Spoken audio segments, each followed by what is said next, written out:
underpins the daily lives of all and which fuels the global economy. By coming together today, we forge new relationships with one another, we build fresh opportunities for our whole sector, and we discover novel innovations that can propel our industry forward. That is why, on behalf of Abu Dhabi National Exhibitions Company and Comexposium, organizers of Siyal Middle East, it is my pleasure to welcome each of you to this virtual event. Today, we are going to hear from industry leaders from across the region and the agri-food world, who will discuss how they're helping enable the future of the food, beverage, and hospitality sectors. Your Excellencies, distinguished guests, ladies and gentlemen, without further ado, please join me in welcoming Her Excellency Mariam bint Mohammed Saeed Harib Lemheri, Minister of State for Food and Water Security, to deliver the welcome speech for this event. Good afternoon, Your Excellencies, ladies and gentlemen. But we are all thankful. I hope you're all well and safe. We have an effective means to communicate and support each other through these unprecedented times. That through these digital platforms, it is a pleasure to have the effective means to communicate and support each other through these unprecedented times. And so it is a pleasure to have the opportunity to speak to you today and to open the Siyal Summit program. Perhaps the most important addition. We have an effective means to communicate and support each other through these unprecedented times. Important implications and so it is a pleasure to have the food and beverage industry. There is no doubt that this pandemic has had a profound impact on the global food supply and distribution landscape, with the necessary lockdown measures affecting the just-in-time supply chains that we have come to take for granted over the years. This is something the UAE has felt keenly, importing as it does over 90% of its food. Fortunately, as a country, we have been able to weather the worst of the pandemic and ensure our shelves have remained stocked during this critical time. We have kept our heads above water thanks to the resilience that we have built into the UAE's food security system and the launch of the UAE's National Food Security Strategy. The strategy has set a strong foundation to enable us to deal with food crises and emergencies, just like the one we are currently experiencing. It does this by establishing specific targets for food safety drills and the reserve supply of staple food commodities, as well as for widening our international sources of food. This latter aspect, helped by the UAE government's policy of forging firm and friendly relations with other countries around the world, has been key for overcoming the obstacles that we came across over the last few months. But despite ensuring continued supplies, the food and beverage companies are nevertheless facing significant reduced consumptions.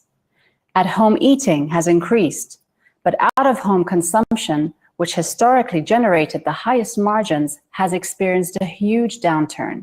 It is possible that this might be a long-term trend in customer behavior. This is especially significant for the UAE, with the F&B industry a vital driver of the country's economy. The sector's incredible rate of expansion in recent years is proof of this.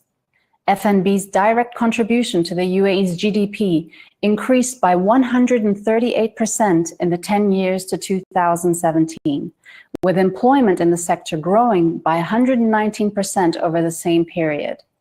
Unsurprisingly, COVID-19 has had a massive impact on this sector this year.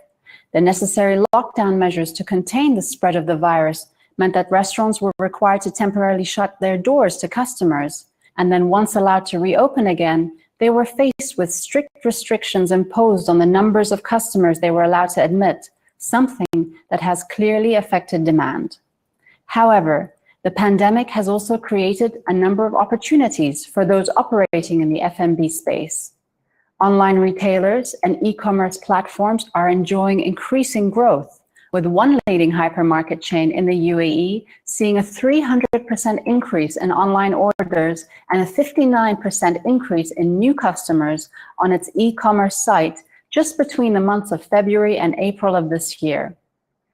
General e-commerce platforms have also now ventured into grocery supply, along with their traditional retail trading. Healthy food options are also becoming increasingly important to customers at this time, perhaps unsurprisingly in view of heightened awareness about well-being in the age of the coronavirus.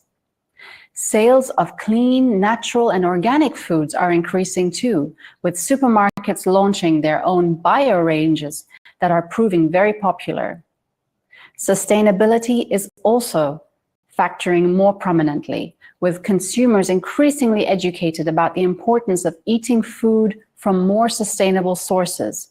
With that comes a new trendsetter, and that is sourcing foods locally. This represents a chance for the F&B stakeholders to earn revenue by catering to a better informed public that is demanding food that is not produced in ways that harm the environment and that reflects transparency when it comes to nutritional information and sourcing of food. Ladies and gentlemen, it is clear that we are undergoing changes that are having a far-reaching impact on the food and beverage sector. Changes that may ultimately be permanent as opposed to transient. This compels us to take stock of not only how we produce and distribute our food, but our fundamental relationship with it. We should take note of the shift in demand trends and adapt to it. These shifts are all towards more sustainable food systems. I'm sure today will generate some very interesting conversations about a new paradigm shift towards more sustainable food systems, and I look forward to the discussions ahead. Thank you for your participation, and I look forward to seeing you all in the near future. Until then, please stay safe and keep well.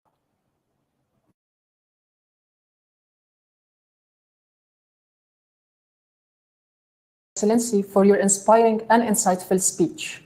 Your Excellencies, distinguished guests, ladies and gentlemen, we shall now have our opening panel focused on the food and agriculture sector in the Middle East. I would like to welcome His Excellency Saeed Al-Bahri Salim Al-Amri, Director General of Abu Dhabi Agriculture and Food Safety Authority, who will be discussing food control and ADAFSA's strategy. Your Highnesses, Your Excellencies, distinguished guests. It's my great pleasure to welcome you to the 11th edition of Siyal Middle East. I am pleased to see a great level of participation from different countries around the world attending this exceptional edition of Siyal Summit. This year's edition takes place under the extraordinary circumstances of a global pandemic. The drastic impact of COVID-19 on all aspects of life, including food supplies, has made us rethink our priorities and has reshaped global operations in the agriculture and food sector. This highlights the importance of advancing the food, beverage, and hospitality sector at the global and regional levels, and the need to design more resilient food systems that can bridge the gap between global food supply and demand. I take this opportunity to emphasize the importance of joining our efforts and learning from the recent experience with the pandemic. I would also like to highlight the great support provided by our wise leadership to this vital sector and the great ability to turn challenges into opportunities. The wise decisions and flexible measures taken by the government contributed to reducing the pandemic's economic and social impacts on the food sector and maintaining our food supplies. This ensured community well-being by providing safe food to the public despite all the challenges imposed by supply disruption around the world. As the local entity responsible for agriculture and food security, we achieved several milestones that made Abu Dhabi exemplary in its efforts to advance the food sector. We achieved a score of 99% in food safety ranking according to the FAO Food Safety Index. And we are proud to have an effective and advanced legislative and regulatory framework along the entire food chain. We are focusing on health risk assessment to ensure food safety, maintain animal and plant health, and monitor supply chain from farm to fork. In this regard, I would like to mention that Abu Dhabi hosted 2 meetings for the International Food Safety Authorities Network in Fusan. The last one was in 2019, with the aim of sharing experiences on food safety challenges. We are also keen on adopting a flexible strategy and agile systems to address food emergencies, benefiting from the efficient management of COVID-19 crisis. We are working on facilitating food shipment release systems and implementing smart, proactive, and risk-based inspection systems. Abu Dhabi have always focused on creating an environment that is attractive to investments and supportive of businesses. Therefore, this e-summit is an opportunity for all leading global companies in food and hospitality industry to build promising partnerships with national companies and local investors and open broader horizons for their businesses to utilize the significant potential of the market. Distinguished guests, these unprecedented circumstances have taught us the importance of working together towards finding innovative solutions to improve global food supply chains and to develop a more flexible and adaptive system in the food and hospitality industry. This is what we look forward to by having you today in this important summit. During this pandemic, Abu Dhabi managed to take a great leap in the agriculture sector, increase quality and competitiveness of local products to enhance the UAE's food security system and create new opportunities in local food industries. This leading experience strengthens our belief that we can and beverage sector, and I wish you a continued success and prosperity. Thank you and stay safe. مثل أي غرسة تبدأ صغيرة، بعدها تغدو هذه الغرسة شجرة طيبة. نحن كيان واحد مسؤول عن زراعتنا، ثروتنا الحيوانية، سلامة غذائنا وأمننا الغذائي والحيوي. معا نحن أقوى، معا سنكمل المسيرة ونحقق حلم زايد. هيئة أبو ظبي للزراعة والسلامة الغذائية، أمن غذائي وقطاع زراعي مستدام. Thank you, Your Excellency. I would now like to welcome His Excellency Mohammed bin Abed Al-Mazrou'i, President and Chairman of the Board of Directors for the Arab Authority and Agriculture Investment and Development, AAID, to offer us more insights into agri-food investment in the Arab world. The Arab Authority for Agriculture Investment and Development, AAID, is pleased to be participating for the fourth consecutive year in one of the leading food and beverage events, the prestigious Siyal Middle East exhibition organized by ADNIC. Please accept my sincere gratitude for having AAID as part of this innovative and vital event. I would like also to thank the organizer for their professionalism and support towards AAID over the past few years.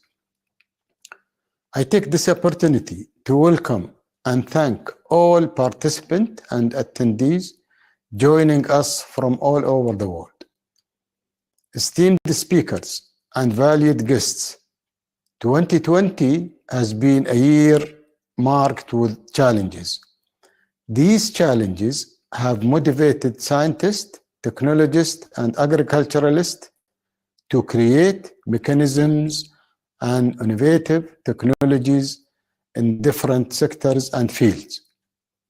The unprecedented spread of the COVID-19 virus stimulated several innovative and creative efforts to overcome the financial, social, economic, and environmental challenges that affected individuals, businesses, and governments. The level of the challenge is evident in the World Bank report on the agricultural sector GDP of the UAE, which has fallen by -5% in 2020. AAID's efforts and activity in the field of agricultural investment and development is represented by 53 affiliate companies. Projects and companies are actively monitored and continuously enhanced to align their strategies with current global standards. We at AAAD have adapted a new and enhanced strategic plan for agricultural investment, where the criteria for all investment opportunities and the new projects are set based on benchmarking with best global practices. The flexibility of the new strategic plan enables AAAD to respond to unforeseen changes in a timely and appropriate manner. AAAD has also launched an initiative for fulfilling the urgent demand of Arab countries for basic foods commodities through its affiliate companies and their inter-Arab partners, resulting in increased agricultural trade. The initiative was a consequence of COVID-19 and the breakdown of international trade and food supply due to limited mobility. The goal is to secure the nutrition needs of the Arab nations and rid them of the fear of food shortages. AAAD and its affiliate companies create and implement numerous sustainable models that assist in increasing agricultural production and productivity, promote socio-economic development, protect the environment, and build a skilled workforce through training and capacity building programs. AAAD currently has invested in 6 companies in the UAE, 3 of which are currently operational, while the rest are in various stages of establishment. The total value of AAAD's investment in the UAE reaches about 343 million dirham in corporate assets. Emirates Rawabi Company, one of the AAAD's affiliate company, is a pioneer integrated dairy and poultry products company, offering customers high-quality, healthy food products. Established in 2000 by the merger of Rawabi Dairy and Emirates Modern Poultry, the company holds a leading market position in dairy and poultry products. The total area of the Emirates Rawabi company reaches about 1,218 hectares. The company's success is reflected through being listed as a top Arab company in Forbes magazine. Recently, AAAD and Al-Rajhi International for Investment partnered to create TransAgri Holding Limited, a model agriculture investment entity with the objective to be a pioneer in augmenting the performance of existing agricultural companies and integrating related operations to enhance food security in the Arab region. The company also aims to contribute to sustainable agricultural development through the integration of agricultural projects, the transfer of modern agricultural technologies, implementing a smart farming system, and supporting the development of rural societies.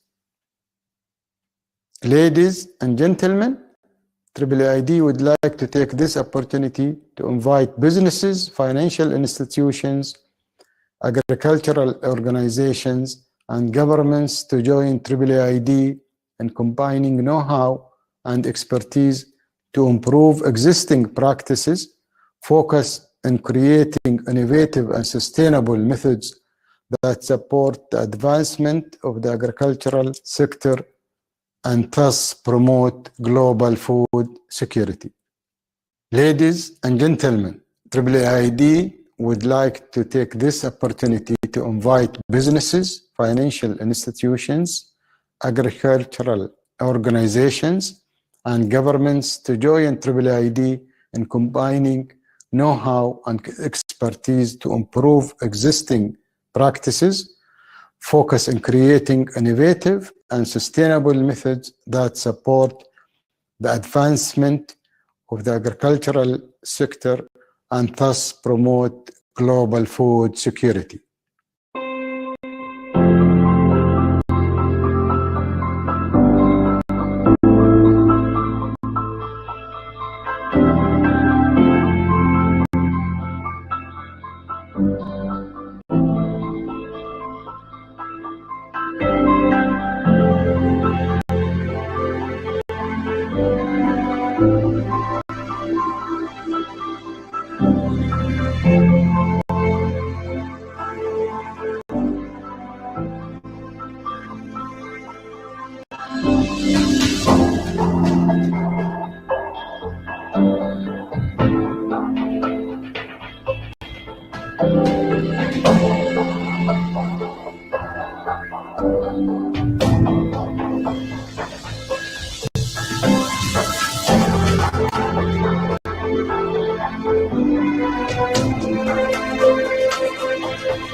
Thank you, Your Excellency.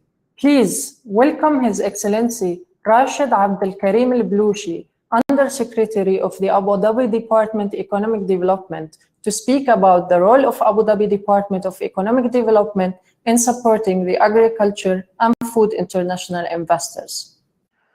Bismillah ar-Rahman ar-Rahim. Your Excellencies, ladies and gentlemen, good morning.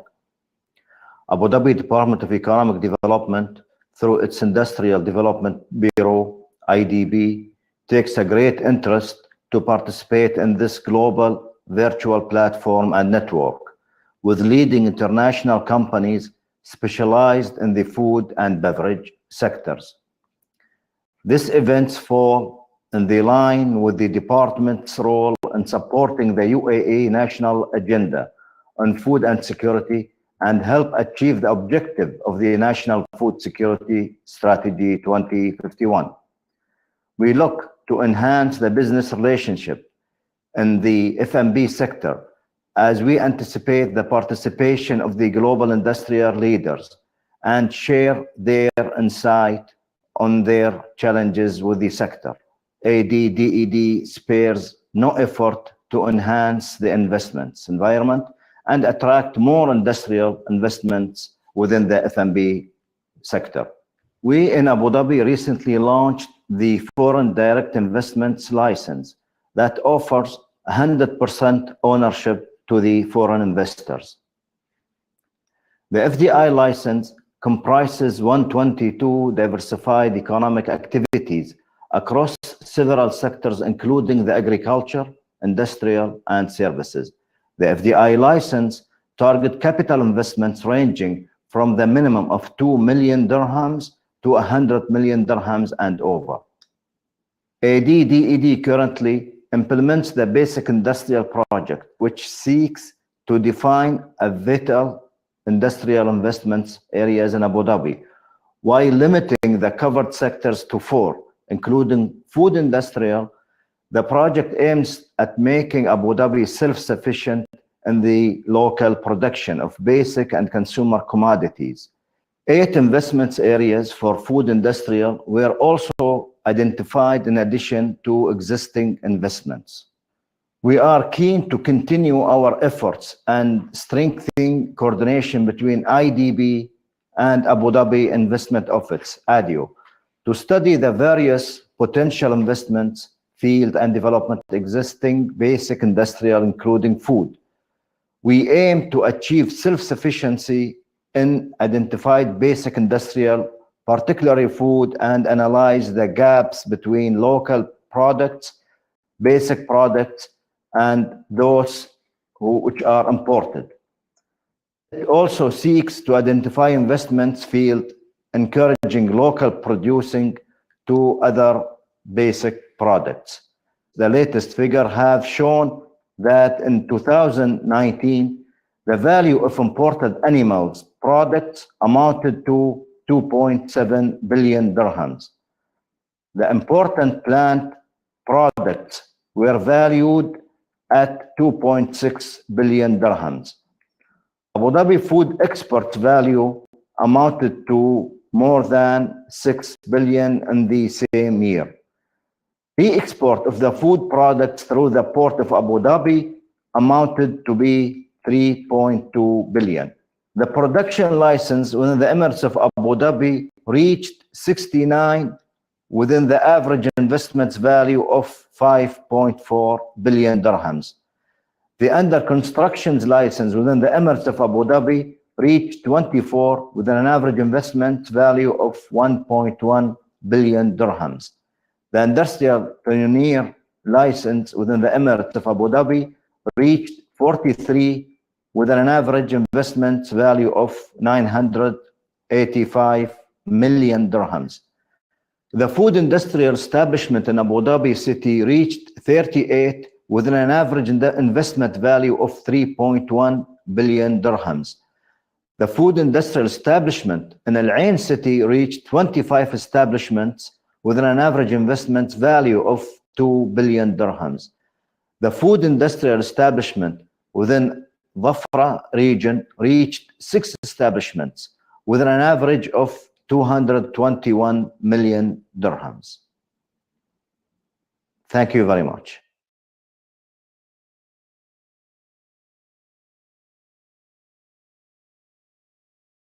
Thank you, Your Excellency. We will now begin with our first session titled Agri-Food Growth and Entrepreneurship in the UAE, delivered by His Excellency Salmin Al-Amri, CEO of Al-Dahra Agriculture Company, and Mr. Mansour Al-Marar, Acting Director Commercial Zone Development of Khalifa Industrial Zone, Abu Dhabi KZAD. Please join me in welcoming our speakers. In a fast-moving modern world where skyscrapers, commercial and industrial developments have taken over a large proportion of land, we remain rooted in nature and focused on farming crops for human and animal consumption. We are Al-Dahra Agriculture, a leader in the agribusiness industry. Bismillah ar-Rahman ar-Rahim. As Al-Dahra, we are growers and producers with the missions of making food safe. That's the main things. Available and secure in the communities that we work in. With the recent pandemic, our partnership with the UAE government has been important to ensure the resources are available at all times and that our nations become self-sufficient as fast as possible. The key commodities we have worked in these years, besides the animal feed where we grow it globally in many countries around the world, rice, flours, grains, fresh produce, both fruits and vegetables, which now allow us to serve a large customer base nationally and internationally. In UAE, we have different facilities. We have silos where we can store up to 300,000 tons of grains. And we are using latest technology in greenhouse. And we are talking about 100,000 square meters where we grow vegetables 365 days. And we operate state-of-the-art rice mill, which is the first one in the region. Over time, we have developed a vast product portfolio, and there was one missing piece to our supply chain, which was to reach to the end customers directly. We had always dealt with the big retailers, chains, but we decided this year to launch our own B2C platform to enable us to close the cycle. We are now doing a home delivery in UAE through our new platform, FoodCrowd. FoodCrowd has been created with the aim of connecting with the local community through a food, which is very important to us, giving people the direct access to fresh quality products grown by us locally, internationally, and through a trusted partners with the best agriculture and food safety practices. We aim to build a strong community and through our e-grocery platform, which showing a strong commitment toward innovations and sustainability, because food and community are our passions, and we are passionate about delivering the highest quality, fresh and tasty food to our customers. Thank you.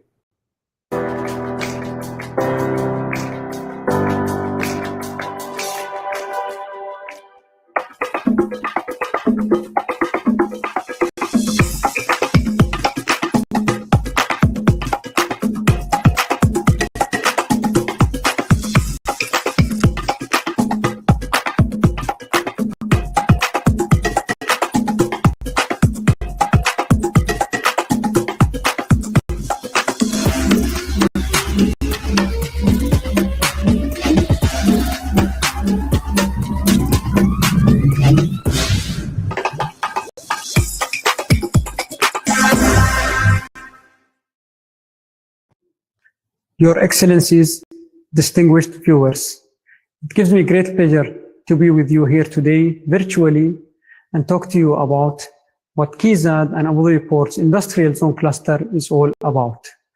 My name is Mansour Al-Marar and I'm the Acting Director of Commercial Zone Development in KZAD. Khalifa Industrial Zone Abu Dhabi, branded as KZAD, offers unique value proposition for companies looking to cater for the rapidly growing food market in the region and beyond. The food market in the Middle East is estimated to see a combined annual growth of around 7.9% over the next 5 years. This is more than double the pace of the industry global growth. The UAE has the necessary infrastructure needed to support the food industry growth and is proactively developing its policies and strategies to enable this growth. The UAE and Abu Dhabi specifically has developed key enablers for food-related industries to expand and flourish as part of a broader national food security strategy. For food investors specifically, the Emirate offers the ability to plug into a progressive, well-planned and low-cost industrial ecosystem that offers up to 100% foreign ownership together with substantial tax and duty benefits. The industrial cities and free zone clusters at Abu Dhabi Ports covers a combined land area of around 5.8 billion square feet and currently host more than 1,400 global, regional and local companies in Abu Dhabi. It includes 2 major hubs, Khalifa Industrial Zone Abu Dhabi, the integrated trade logistics and industrial hub in the region, and Zones Corp, the largest operator of purpose-built economic zone and workers' residential cities in the UAE. KZAD also provides products and solutions for different segments, ranging from SMEs all the way up to large companies. Pre-built facilities with multi-purpose usage are available for companies that want to quickly establish storage or processing facilities. Also, service plots are available for entities that are interested in longer-term customized solution to complement their current and future business requirements. All these options are available in both mainland and free zone jurisdictions, allowing for optimum flexibility to meet the specific business needs. KZAD's strategic location in proximity to major markets within the UAE, such as Dubai and Abu Dhabi, offers outstanding access opportunities to target largest number of consumers. KZAD is located within 90-minute drive to 70% of UAE population. And KZAD's seamless integration with Abu Dhabi ultra-modern deep-water Khalifa port provides high-quality, optimized and low-cost experience for investors to easily import and export cargoes with fully integrated world-class supply chain and logistics support. Customers in KZAD also enjoy swift entry to target markets with the added benefits of low setup and operation cost, efficient supply of utilities, and world-class infrastructure, multimodal connectivity, and proximity to raw materials. Because of this, the award-winning industrial zone can offer endless opportunities to engage with a community of suppliers and service providers. Thanks to our cluster-based approach, KZAD has managed to create an integrated ecosystem for food industries. Among the main clusters at KZAD is the food cluster, which is home to over 30 companies serving major local, regional, and global markets in the food processing, storage, distribution, packaging, and also ag-tech industries. This prime sector is strongly supported by specialized logistics service providers across KEZAD that offers optimized cargo movement services and an array of warehousing solutions, including both cold and chilled storage. And in a further boost to food sector investor, the zone hosts a growing number of advanced laboratories that offer testing and certification services that enables industries to come and establish and get their goods cleared and certified as efficient as possible. KEZAD is committed to enabling manufacturing and trade within the UAE and across the region, and is increasingly recognized as the premier industrial and economic zone provider for companies that wish to set up a base of operation in Abu Dhabi and expand to the world. Thank you very much.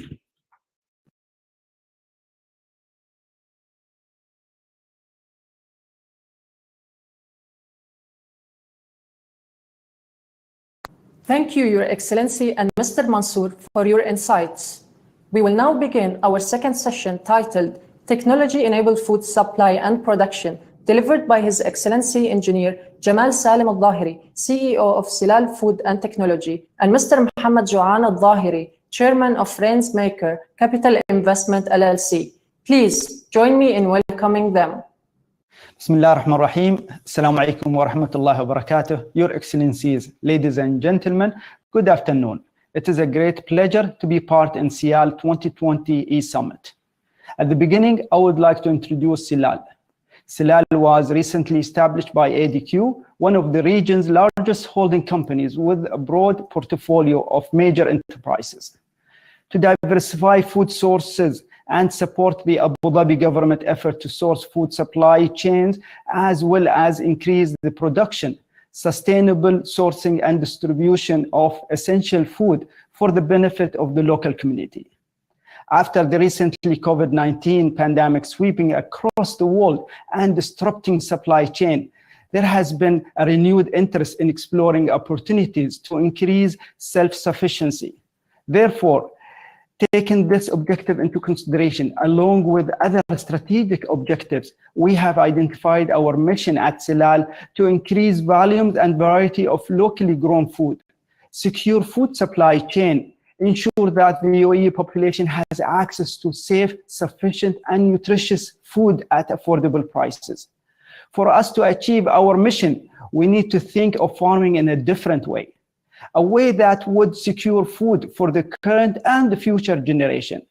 We are planning to achieve this through robust crop planning, which will be based on consumer and market demand insights, heavily investing and driving new technology and modern farm management practices to optimize market needs, driving a new perspective on the future of our range diversity in our crop planning to address both the consumer and market changing needs, support our local farming through accessibility to farming inputs such as seeds, know-how and technology, and access to market.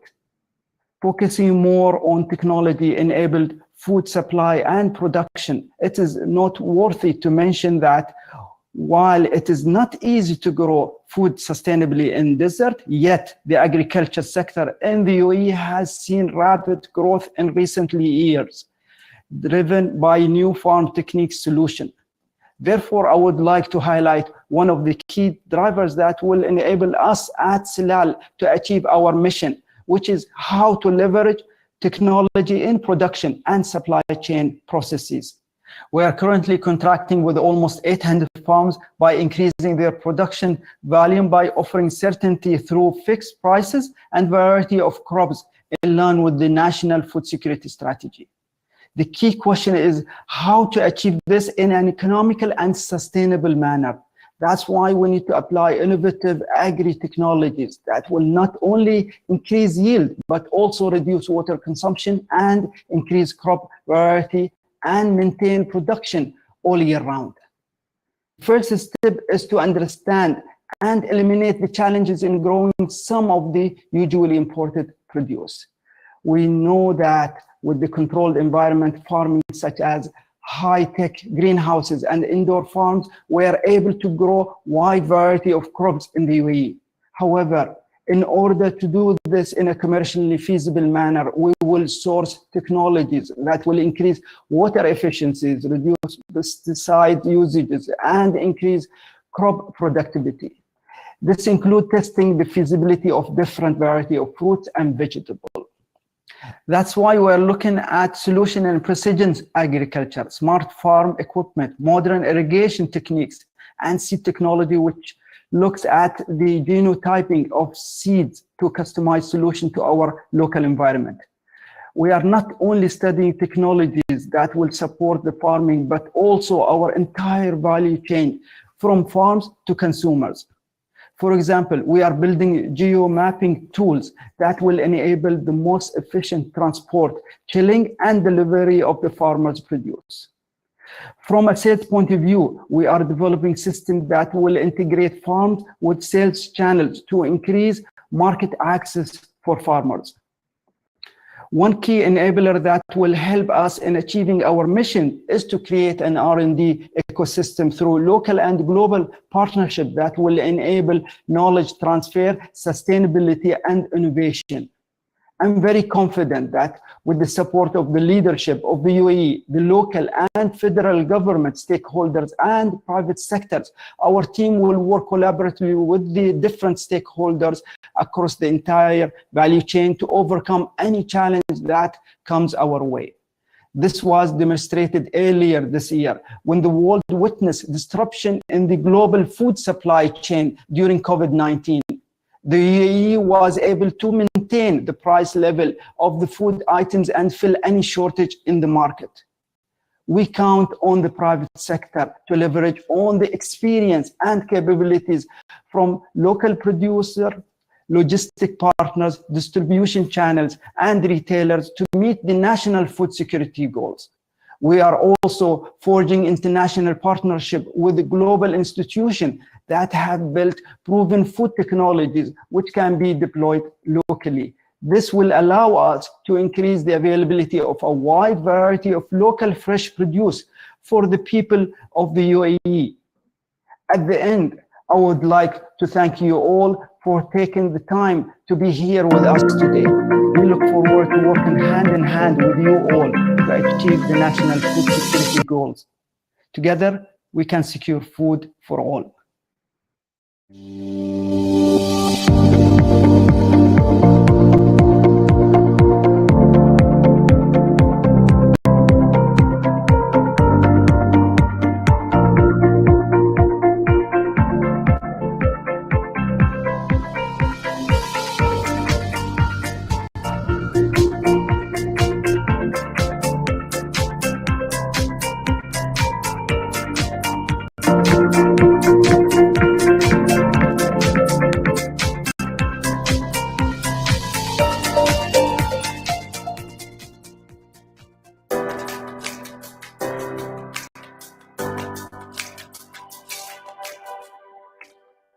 Your Excellencies, distinguished guests, ladies and gentlemen, good afternoon.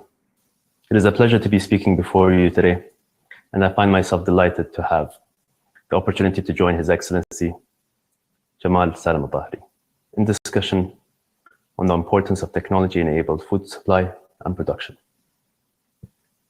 Today, the UAE imports 90% of its food from abroad and therefore is dependent on these imports for national security.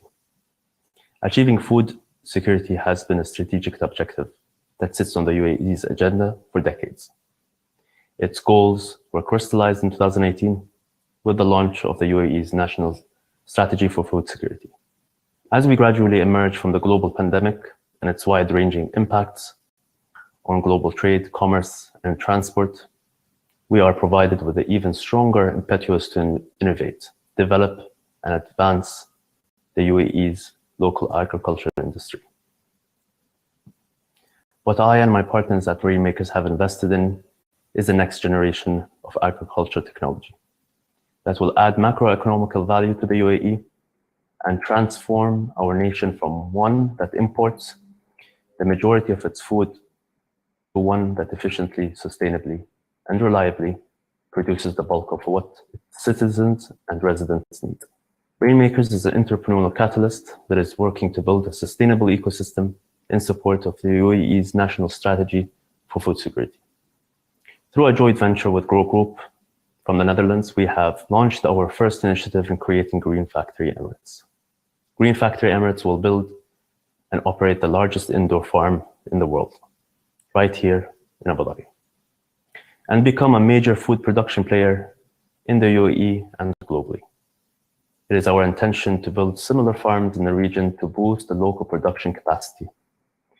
Our focus will remain to leverage the indoor farming technologies to produce at scale where climate conditions are a challenge. With a total project value of more than 650 million dirhams, our farm will be built on a plot of 17 hectares and include cultivation area of 160,000 square meters, 20 times larger than any other project announced in the UAE. It will have the capacity to grow over 50 different types of crops, and production will be driven by market demand. By the end of the farm's 6 development phases, we will produce over 10,000 tons of fresh produce per year. One of our strategic partners would be Levart, a major food distributor based out from the Netherlands, and will be operating in the UAE to ensure 100% of the offtake and for the distribution of our farm output. Looking beyond production, we are proud of the innovations at the heart of Green Factory Emirates. The farm will grow high-quality vegetables with 100% pesticide-free all year round, while simultaneously using 95% less water than traditional cultivation methods and having a 40% lower carbon footprint. In addition, the Green Factory Emirates will host and build an R&D facility developed in partnership with the world's leading universities for agriculture and forestry, such as Wageningen University, Delphi, and MIT. My team and I are proud and humbled to be part of the Green Factory Emirates project and are looking forward to working with numerous stakeholders to make it a success. As it stands, we hope to have finished the first phase of the project by October 2021, just in time for the beginning of Dubai Expo. Rainmakers has for mission to participate in developing sustainably infrastructures projects at scale that will allow the UAE to become more resilient and to achieve complete food security. Food security is a global concern. As population grows and arable land is becoming more scarce, it is crucial that we start leveraging our resources as well as technologies towards becoming better at growing food in arid climates. We believe that by starting the process with existing and proven methods and technologies deployed on a large-scale production facilities, we will not only contribute to growing more crops locally, but also in creating more opportunities to innovate, as we will be using our farms for production as well as R&D sandboxes. This approach follows and supports the UAE government strategy to lead the next generations of agriculture technicians and to export both successes and talent globally in order to ensure food abundance for generations to come. It was a pleasure to be speaking before you today, and I would like to thank all the attendees and participants. I look forward to meeting and speaking with many of you over the course of this event. Thank you.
for such a remarkable session.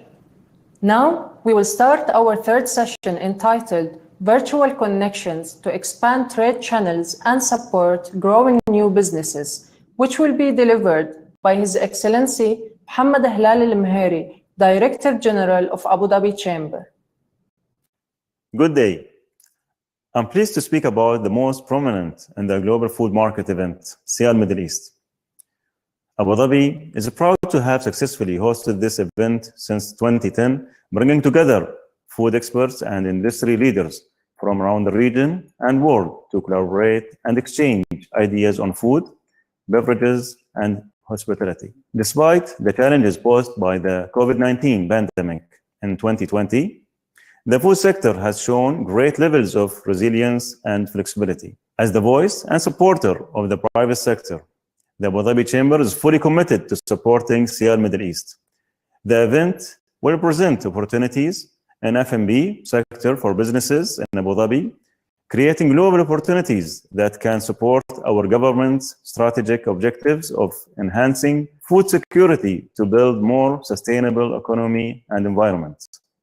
Over the years, Siyal Middle East has continued to gain more recognition and has become a leading and global platform for food industry leaders to explore the latest in food technologies. Considering the exceptional circumstances we are living today, Siyal Middle East is going virtual, bringing F&B suppliers from around the world through an interactive digital agenda. The virtual event has adapted the new norm and aims to help F&B companies navigate through these challenging times by providing a platform to present the latest innovations in the F&B industry. This is also important to small and medium enterprises in Abu Dhabi, who the Abu Dhabi Chamber is a prime supporter of.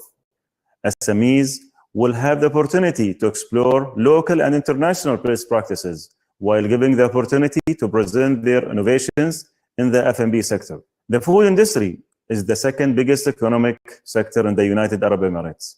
It is expected that food consumptions in the country will increase to 59.2 million tons by 2025. This solidifies Abu Dhabi's strong economic position in the region thanks to the advanced legislative structure which revolves around growing and expanding businesses, especially in food and beverages. We wish Siyal Middle East all the success in helping businesses create new partnerships and uncover investment opportunities in this key sector, and wish you all good health and prosperity. Thank you.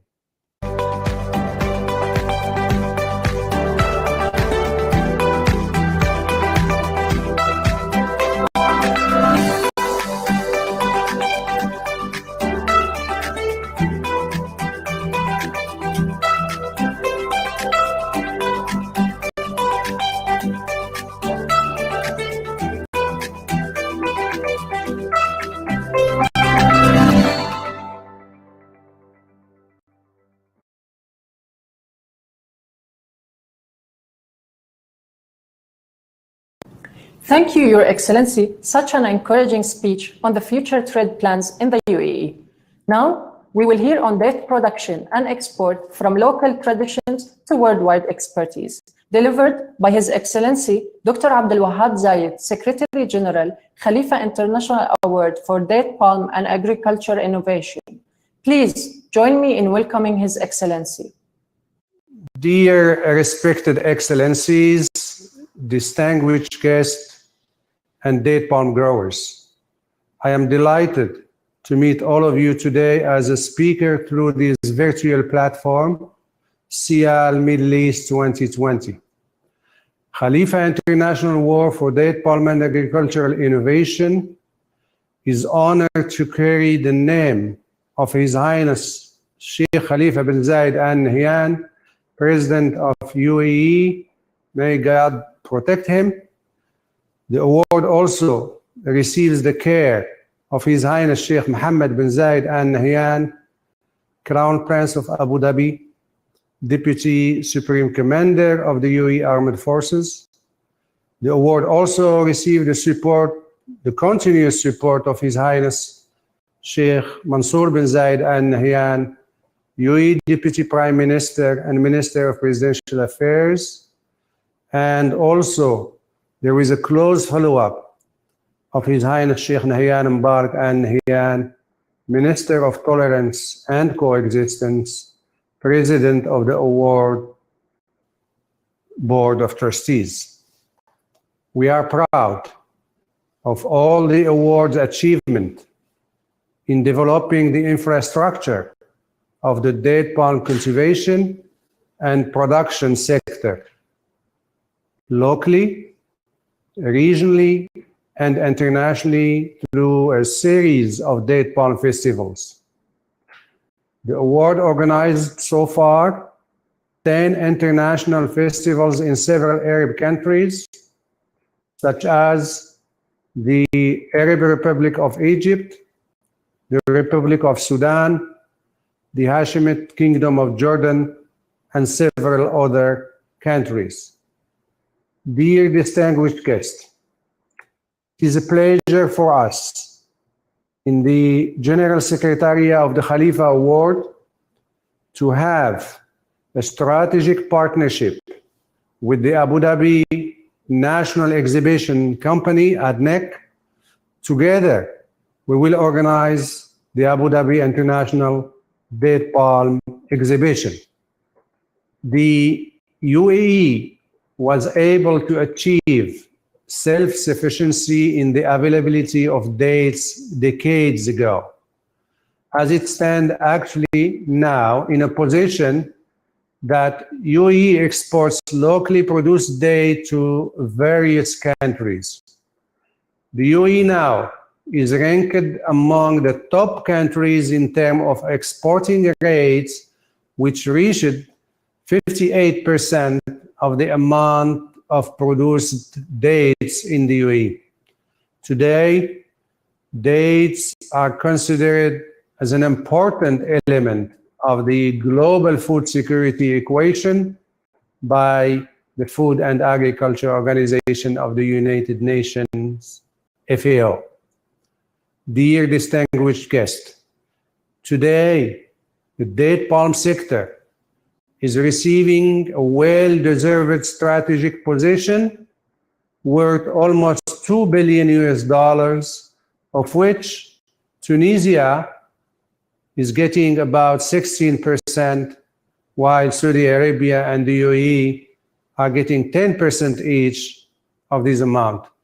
And these data are according to FAO trade statistics. At the end, please allow me to welcome participants from all countries to this virtual session of the Siyal Middle East Exhibition 2020. We would like to welcome exhibitors, date palm growers, producers, manufacturers, and buyers who are participating in the Abu Dhabi International Virtual Date Palm Exhibition from the Kingdom of Saudi Arabia, the Arab Republic of Egypt, the Republic of Sudan, the Kingdom of Morocco, the Hashemite Kingdom of Jordan, Mauritania, and the host country, United Arab Emirates. Wishing you all the best. Thank you.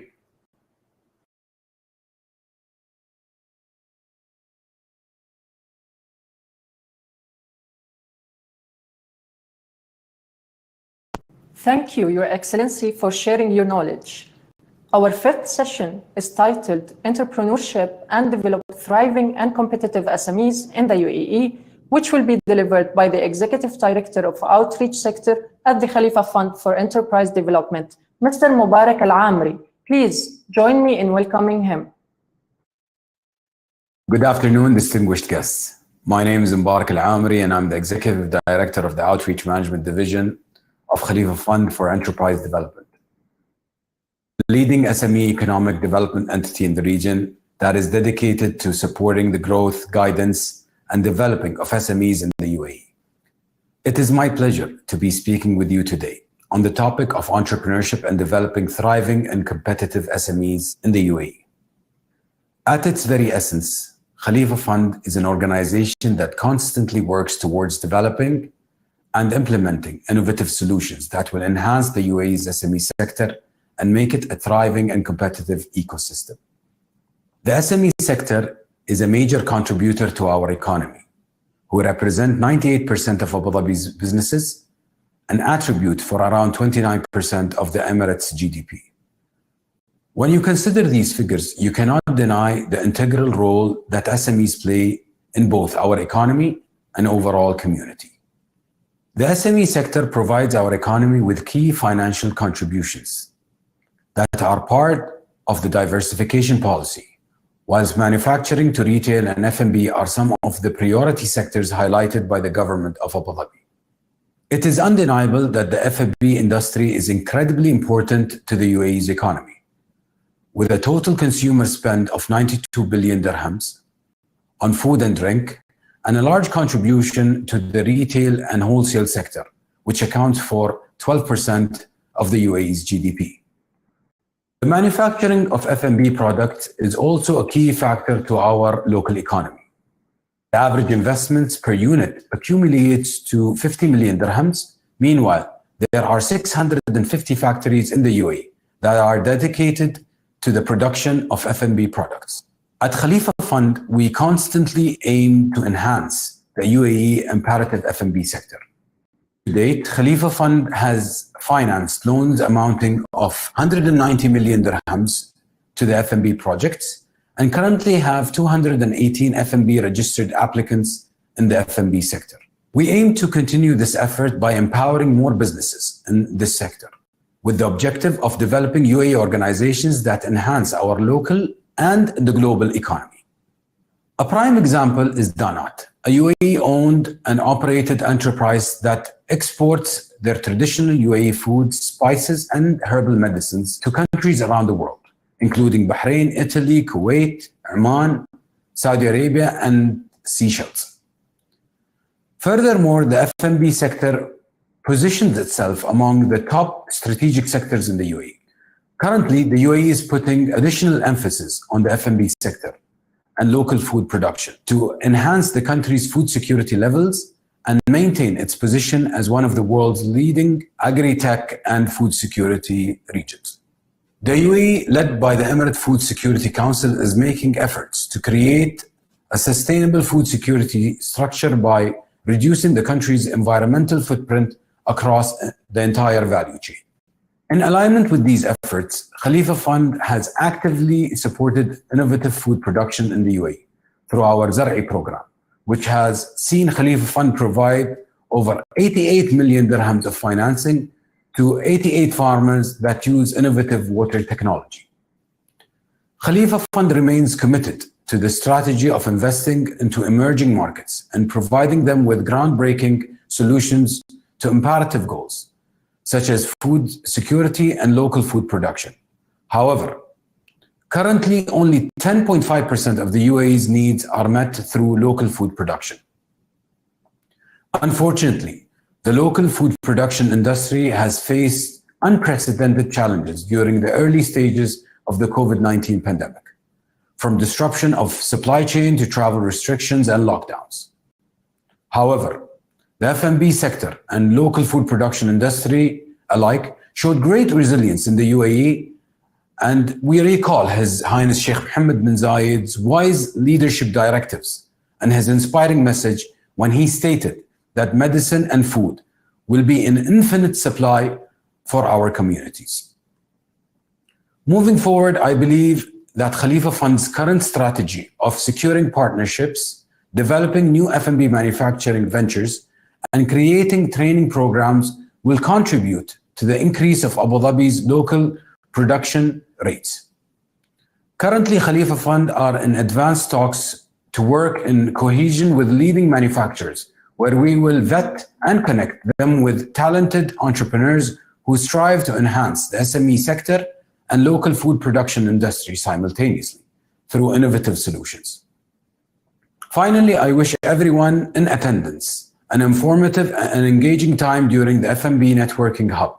And I would like to share my thanks to ADNIC for organizing this thought-provoking program, of which I hope we can develop opportunities that will further enhance our F&B sector, and empower local food producers. Thank you very much.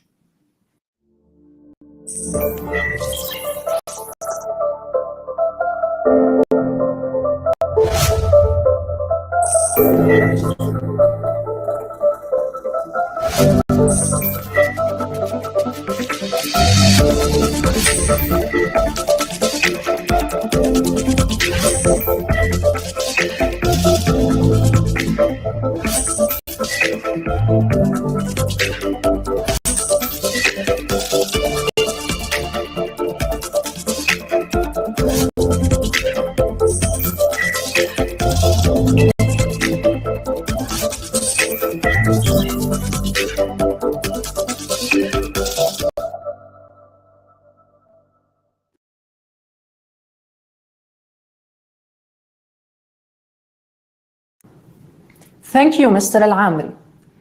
We will now begin with our sixth session titled Food Security and Geo-Economic Assertiveness, which will be delivered by Hayiko Porchert, Managing Director of Porchert Consulting and Research AG. Please join me in welcoming Dr. Hayiko.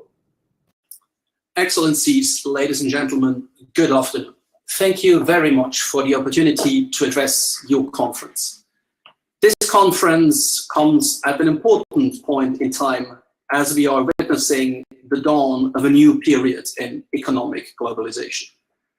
As we're still living through the consequences of the COVID-19 pandemic, but also given the long-term consequences of the spring 2020 oil price shock, it is becoming increasingly obvious that globalization is vulnerable. The vulnerability of globalization is an important issue to deal with from the perspective of a country like the United Arab Emirates.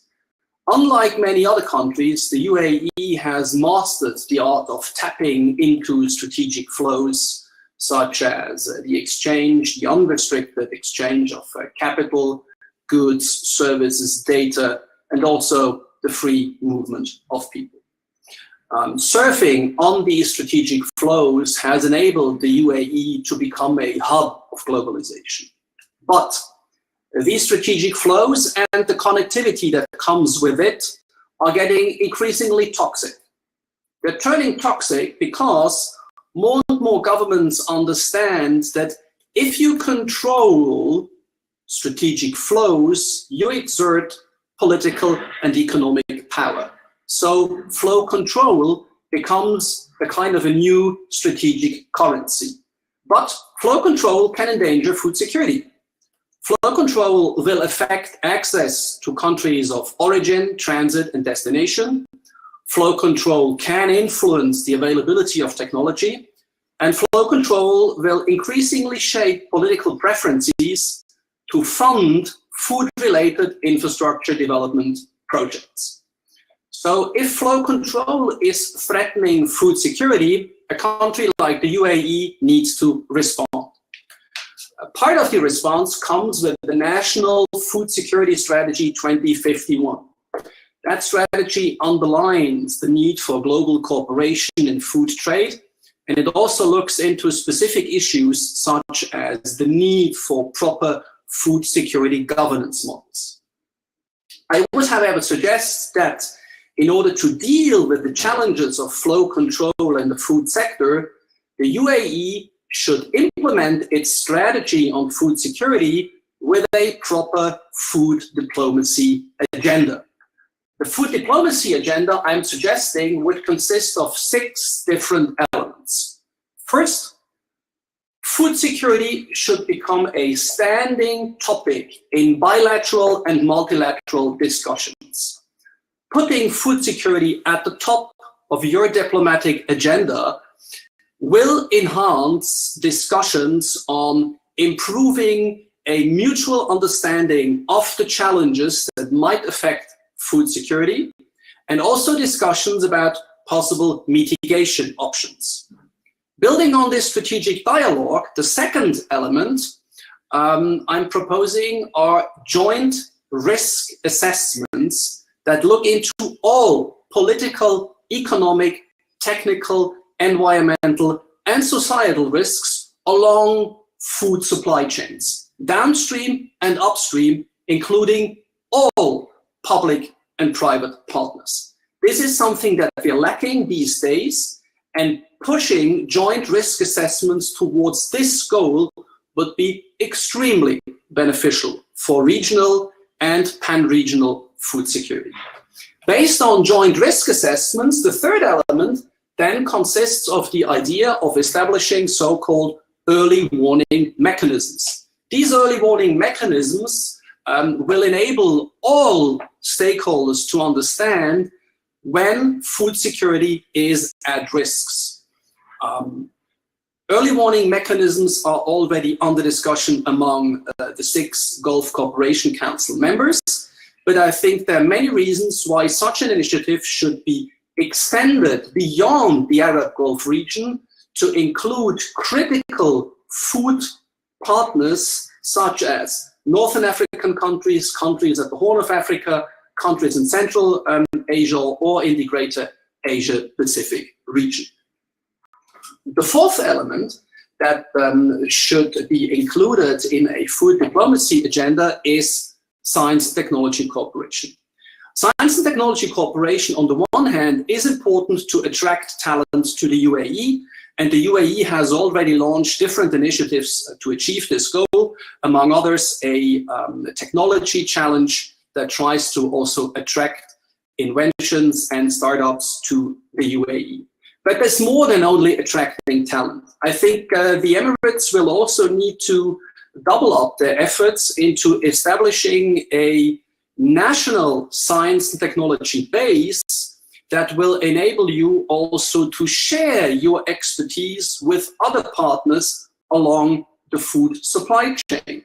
So if you look, for example, into areas like unmanned aerial systems, cybersecurity, or even space-based reconnaissance, these are 3 technology examples where the UAE has, for national security purposes, already built up indigenous science and technology capabilities that could be pulled through from national security to food security, thus also opening up new avenues for cooperation with partners. Once we talk about science and technology cooperation, we should also talk about the 5th element, and that's standardization. Again, 2 groups of standards need to be taken into account. Technology-oriented standards are needed to shape markets. This is extremely important.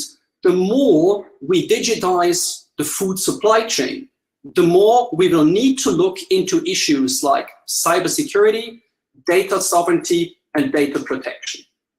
In addition to technology-driven standards and standards shaping technology development, there's another area that is becoming increasingly important, and these are standards dealing with societal expectations. More and more governments want food production to take into account environmental aspects. We want to respect labor rights, and countries also want to get to know to what extent, for example, food production is enlarging their CO2 footprint. So the investment community is increasingly looking into so-called ESG criteria, environmental, societal, and governance criteria, to shape their investment priorities. By combining standards for food-related ESG investments with the Emirati food diplomacy agenda, the Emirates could become a major driver in readjusting future investment priorities. However, all of these elements, in the end, and that's the 6th element, depend on food supply chain management. And this is where flow control comes in. Flow control, in the end, is about reshaping supply chains in the food sector, but also in other industry sectors. So proper food security in the future will require proper food supply chain management. But there are different challenges to achieve this goal. In particular, there's a challenge because supply chains lack transparency. Supply chain partners might be aware of their immediate interlocutors, but beyond this immediate relationships, supply chains very quickly turn very dark. So I'm proposing as a overall umbrella for the food diplomacy agenda, a multilateral initiative on food supply chain transparency. Every supply chain consists of three elements. First, the physical layer, which brings together all assets required to produce, store, transport, and disseminate food. Second, the data layer, because at every stage of the food supply chain, actors generate data, but data remains siloed so far. And the third layer is liquidity, that's the payment flows. Now, the problem is, as long as data remains siloed, there will be hardly any advancements with regard to supply chain transparency. The second problem is that liquidity is unequally distributed along the food supply chain. So tier one actors have relatively easy access to liquidity at preferential rates, whereas individual farmers at the bottom of the supply chain only have scarce access to liquidity. So the multilateral food supply chain transparency initiative would combine two aspects. Liquidity flows in return for data to be shared. So as soon as an actor along the food supply chain complies with specific requirements, let's say in terms of environmental protection or meeting halal food standards, this would trigger instant liquidity flows. And the liquidity flow is tied to verifying compliance with requirements based on data. So all of a sudden, data is getting a price tag and data is valorized, and that's why there will be an incentive to share data. This initiative will require the UAE to reach out to different stakeholders. On the public side, the UAE might want to work with different international organizations such as FAO in Rome or the Islamic Development Bank, which itself is looking into supporting projects to advance value chains. And on the private sector side, the UAE will need to work with companies that help set up a open and federated and also technology agnostic ecosystem for every partner of the food supply chain to tap into. A kind of communitarian approach will be needed to advance a dynamic that is favorable to data sharing rather than beefing up the position of individual platform owners. Such an initiative will also put the UAE in the driver's seat to combine data and liquidity to advance the sustainable development goals of the United Nations. So let me sum up. As globalization becomes increasingly toxic, flow control is the new name of the game. Flow control is detrimental to food security. In response, the UAE should launch a food diplomacy agenda that is in particular meant to advance a multilateral regime to improve transparency along food supply chains. This initiative builds on two core strengths of the UAE: financial power on the one hand and technology savviness on the other hand.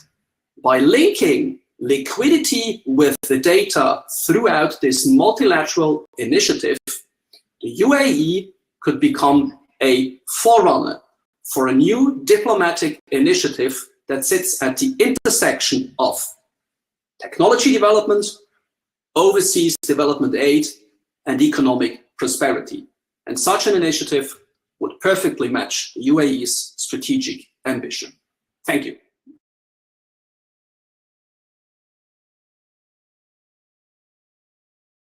Thank you, Dr. Mubashir, for such a stimulating session.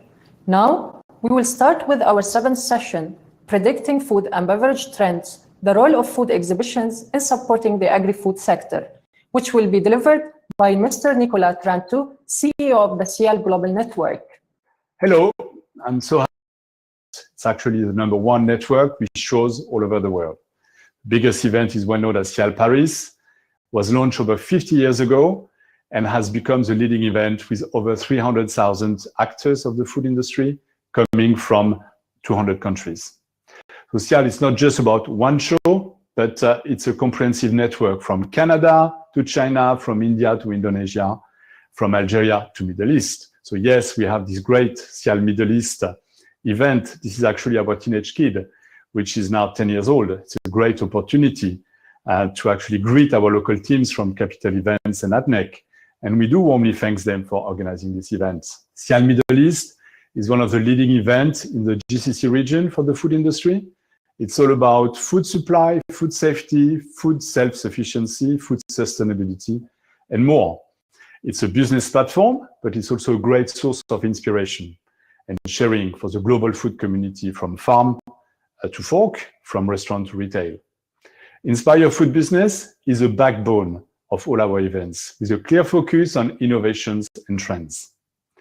Our approach is simple, 3 steps more or less. 1 is about presenting an in-depth analysis of the current trends reflecting consumption today. 2 is about anticipating the future by picking up on weak signals. And 3, of course, it's about sharing and training the food community to allow them to become the enlightened actors of those changes. So it's good to speak about Siyal, but you are certainly eager to hear about the market and the worldwide food challenges we are facing. So let's try to draw the global frame first, because we look deeper at trends. Global food ambition for the coming decades is very clear and needs to meet 3 key objectives. 1 is food needs to be healthy. I want to protect my health. 2, food needs to be sustainable. I want to protect my environment and I want to make sure food supply will last, of course. 3, food needs to be widely available for all, meaning meeting the needs of the coming 10 billion consumers on Earth. This means quantity, but also affordability. So you see, the challenge is pretty serious. And it's important that we all contribute and anticipate the way we can tackle those requirements. The food transition is a continuous process and has started a few years back already. So the focus of today will be to understand where we are in this transition process, to understand what we are going to eat tomorrow, and what about after tomorrow? And finally, have a quick word on COVID. How much is it impacting our consumption today? And will it have a long-lasting effect? So many questions we have tried to answer via global consumer research with XTC, Kantar, and JIRA. And I will try to give you a highlight, both from a global worldwide perspective, but also from a more regional perspective with a clear focus on UAE. So the first global insight is really that the consumers are pushing for a change. They are well aware of the challenges. They are putting pressure on the industry to act on those challenges. But more importantly, consumers are now in action. They actually are changing their consumer habits to actively seek for healthy, sustainable food. So just one number, 73% of consumers have already changed their eating behaviors in the last couple of years. It's a very important change from wishful thinking to actually clear action. So the deep motivation of consumers is on one hand, generous, philanthropic. They want to save the planet and the people. But on the other hand, they are also worried for themselves. They have fears. 69% of consumers think that their current diet could actually pose a health risk. And this is a rising concern worldwide with a clear kind of acceleration due to the current pandemic. So this explains why consumers are becoming a lot more activist about food. You are what you eat. By making your own food choices, you are choosing the world you want to live in. If you have the power to take actions and actually influence the food suppliers. So key question, of course, is now, where do they want to go? What do they want to see in their plate? So we have identified 4 pillar trends guiding our consumers today: pleasure, health, simplicity, and meaning. So first trend is pretty basic, or should I say essential, food needs to be good. It might sound silly to say the obvious, but it's not that silly. Food is pleasure. You want to please yourself. You want to please your loved ones. So no matter how healthy, how convenient, how green, if food is no good, there will be no repurchase. So please never lose track of pleasure when we speak about food. Second trend, health, of course. As stated before, consumers are more and more concerned about their health. This is the second tier of the Maslow hierarchy of needs, the safety needs. Consumer needs reassurance, and they make a much closer link between their health and what they eat. Now, third trend, simplicity, natural goodness, back to basics. This is a key answer to provide reassurance. Simplicity is the ultimate sophistication. Nothing so new as this statement actually belongs to Leonardo da Vinci. So what's behind simplicity? Transparency and clear commitments from suppliers, no more black box, shorter ingredient list, trustworthy, well-identified ingredients, less additives, more natural products, and also less transformation. So organic products are a good flagship to illustrate these trends. A resounding yes to proximity in all its forms, and there are actually many. Local products, spatial proximity, local production, local distribution. Seasonal products, so more temporal proximity. Shorter distribution chain, meaning less intermediation, shorter access to farmers and producers. And interesting to mention that actually digitalization is actually enabling a lot of those direct contacts. So fourth key pillar to really capture the consumer's expectation is linked with meaning and the growing activism of consumers. Consumers do care about the impact of their own consumption on social and environmental systems. They do value clear commitments from producers. Things like fair price to farmers, clear sustainable production, or guarantee to protect animal welfare are becoming very convincing USPs for sure. So here we go. 4 key trends driving consumer demand: pleasure, health, simplicity, and commitments. This is very coherent with the 2018 research identifying taste, truth, and meaning as key drivers. Interesting to point out that truth and meaning are still very much growing at a fast pace. So the call to action, hopefully, is very clear for all producers. And the good news is that consumers and producers are sharing the same ambition and the same priorities. So the ecosystem is very much aligned with a good understanding and recognition of the progress already delivered to achieve the well-expected transition. So it's a good and collective, constructive mindset. I'm already running out of time, but I still would like to address 2 more topics: regional key specificities and COVID impact. Well, I promised you earlier on a quick highlight on regional trend. Well, global trends are pretty much global by definition, so they very much apply to the region. Interesting to see that consumer trends are very consistent across the world. However, I can share with you a few hot numbers for the region. 2/3 of the regional population, 66%, is on board with the idea that food is a civil act as it is showing, so the world you want to live in. 78% have already changed their consumption behaviors, 71% more specifically to go for healthy food. Even 3 out of 7 consumers believe they have managed to make radical choices to really protect ethic, environment, or animal welfare in the last couple of years. 84% of consumers acknowledge great effort of the food chain to achieve the transition. And of course, they want even more action for the future towards reduction of pesticides, reduction of controversial ingredients, growing focus on organic food and animal welfare, and something quite important for the UAE with 90% of food imported is about reducing food waste and packaging. So now, before we can conclude, let's review the impact of COVID on worldwide food consumption. So short term, the impact on consumer behavior is quite drastic, and we can clearly point out 4 significant changes or threats to the industry. So the first one is the most visible change with the switch from HoReCa channel to retail and home delivery. We can only feel very sorry for most hotels and restaurants. They are very badly impacted by the confinement measures and the drastic slowdown of tourism, of course. 2 is a significant impact on the import-export business due to travel limitations, and cancellation of most trade events. 3 is a drawback on packaging reduction.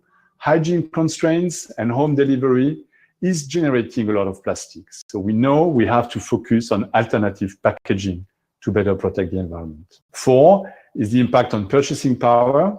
The health crisis will no doubt lead to an economic crisis. So we have to expect growing demand for low price. Consumers short-term will probably have to put on hold their aspiration for more qualitative, healthy offerings. Sad to say that under pressure, consumers will clearly arbitrate in the following order. 1 is pleasure and fullness, 2 is health, 3 is social environment, and finally is really environment. So we have to accept that when times are getting harder, people naturally tend to refocus on individual needs. And so, yes, there will be a short-term drawback on the philanthropic approach for a better world. Now, if we step back and look at the medium term, the pandemic will actually reinforce even more the importance of health and therefore the importance of better food for better health. So it will reinforce the pressure consumers will put on producers to offer transparency, clean label, more local products, and so on. So we can be actually quite confident that the consumer will quickly reactivate the ambition for healthier food, better for me, better for the people around me, better for the environment. So let's conclude with some positive thinking. The food transition is well on track. The challenge is clear and accepted. So let's just do it because it's simply good for the planet, good for health, and also good for our pleasure and pride. So let's own the change together. Thank you very much for listening to me.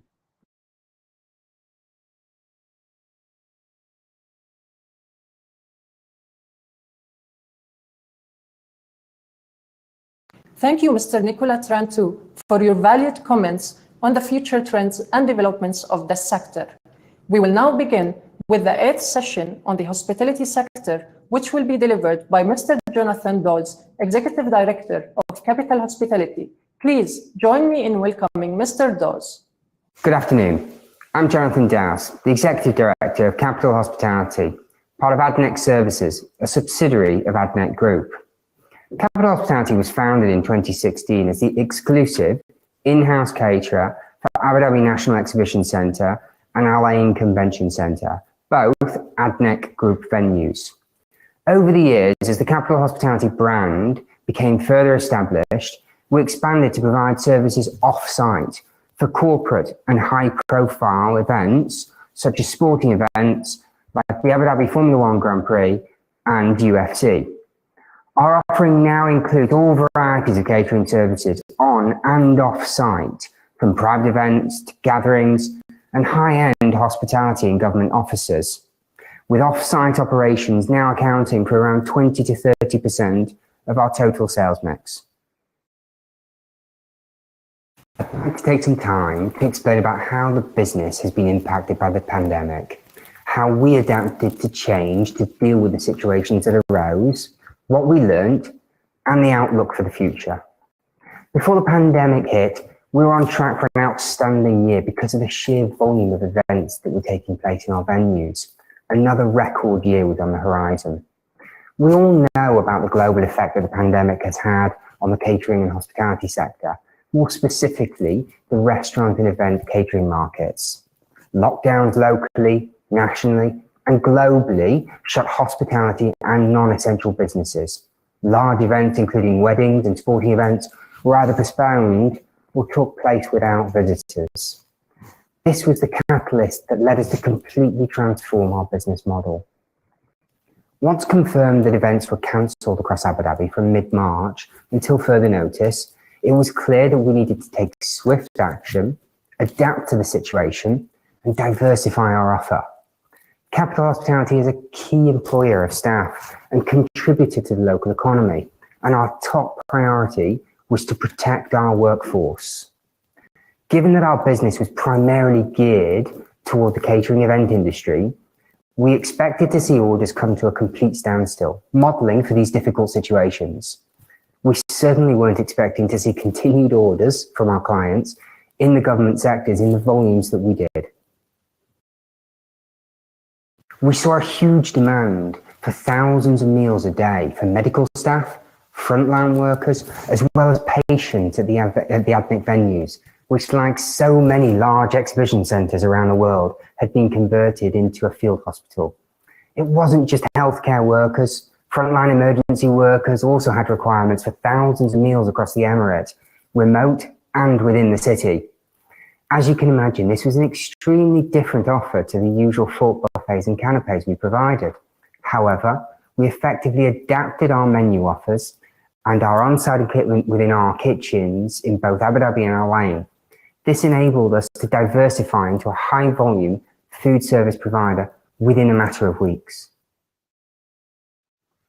Whilst these contracts were a lifeline, they also brought a variety of challenges. We had to pivot from our core offering of premium event and hospitality catering to high-volume, nutritious, pre-packaged meals for a range of audiences, from frontline emergency workers, healthcare professionals, and those undergoing self-isolation. Some clients had requirements for simple bagged meals, whilst others demanded several courses of hot meals, which put our culinary team to the test to devise menus to suit all needs. The entire team was under an immense amount of pressure to deliver. The volumes of meals per day went from 20,000 pre-pandemic to an average of 80,000 meals per day during peak weeks, testing not only the kitchen production, but also our logistics and supply chain network. As you'd expect, safety is our top priority. We placed an additional layer of safety protocols for our supply chain, personnel and delivery based on local government guidelines. The increased demand required additional positions, which resulted in recruitment at the height of the pandemic. This included additional health and safety staff, ensuring all protocols were consistently being followed from supply chain to delivery. Our duty of care to staff is not only in the workplace, but also at our staff accommodation facilities. We relocated some of the human resources team to the company's accommodation, providing access to well-being, guidance, medical, and mental health support. Many of the team found themselves with families in tough personal situations back home, so it was pertinent to increase support structures for them. There were huge demands on our supply chain, and we quickly realized that internal processes and procedures for procurement needed to readapt.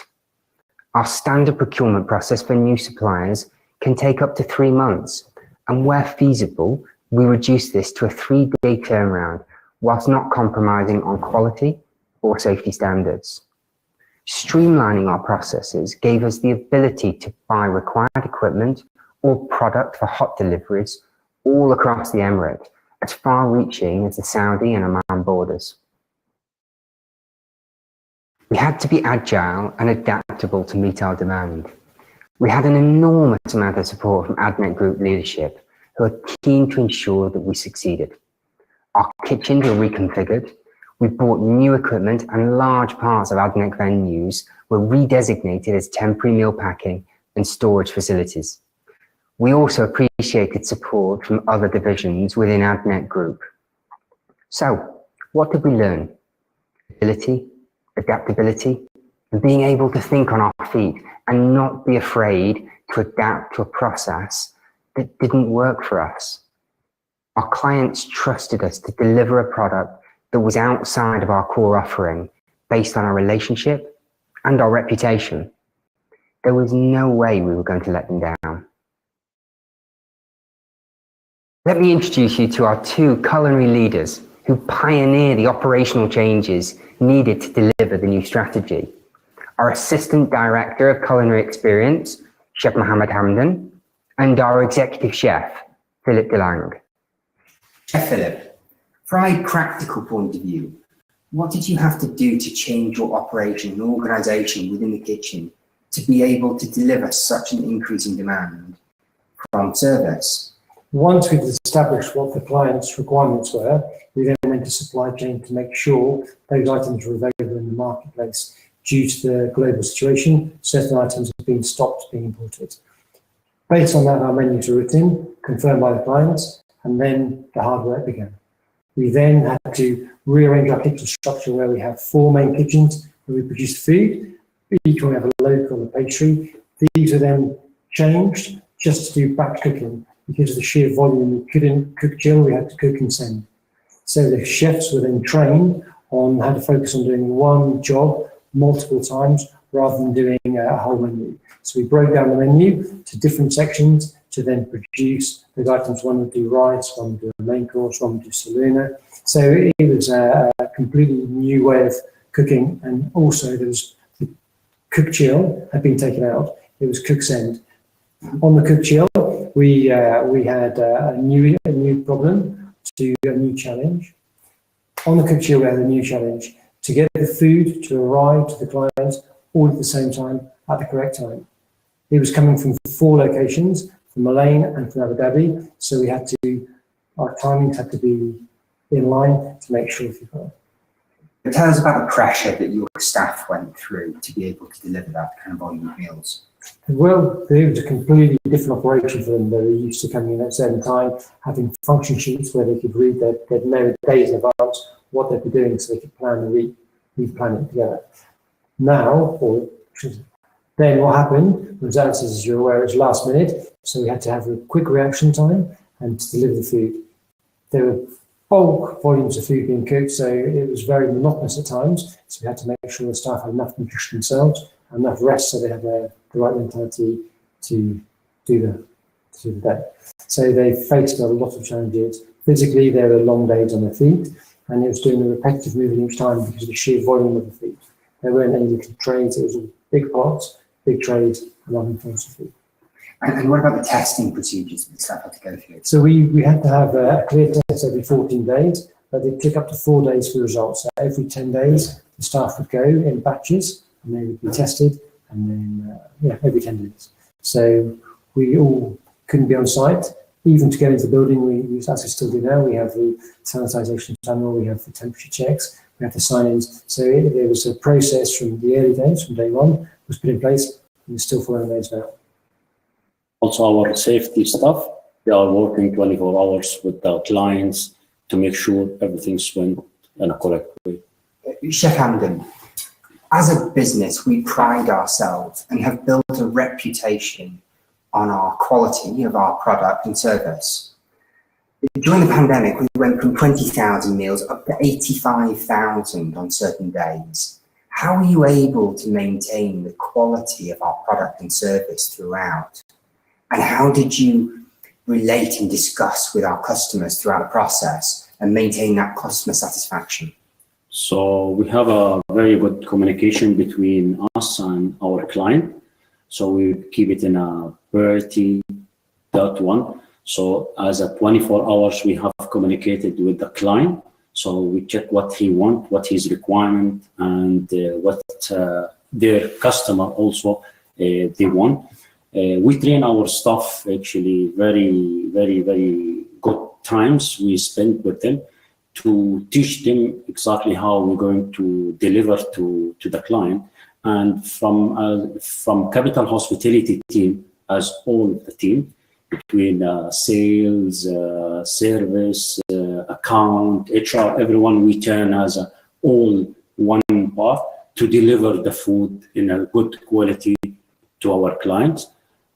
Also, we send our staff, the senior staff, to the location to check in the location the quality of the food, the timing, the heat, everything. They check, even the HSQ, they go there and they spot check our food in the location and keep talking with the client, how's the food we deliver.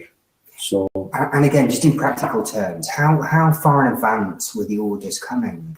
Was it 3 days, 4 days in advance? And how often were you personally talking to clients throughout the pandemic? So that's the part where we are, it's funny for us actually.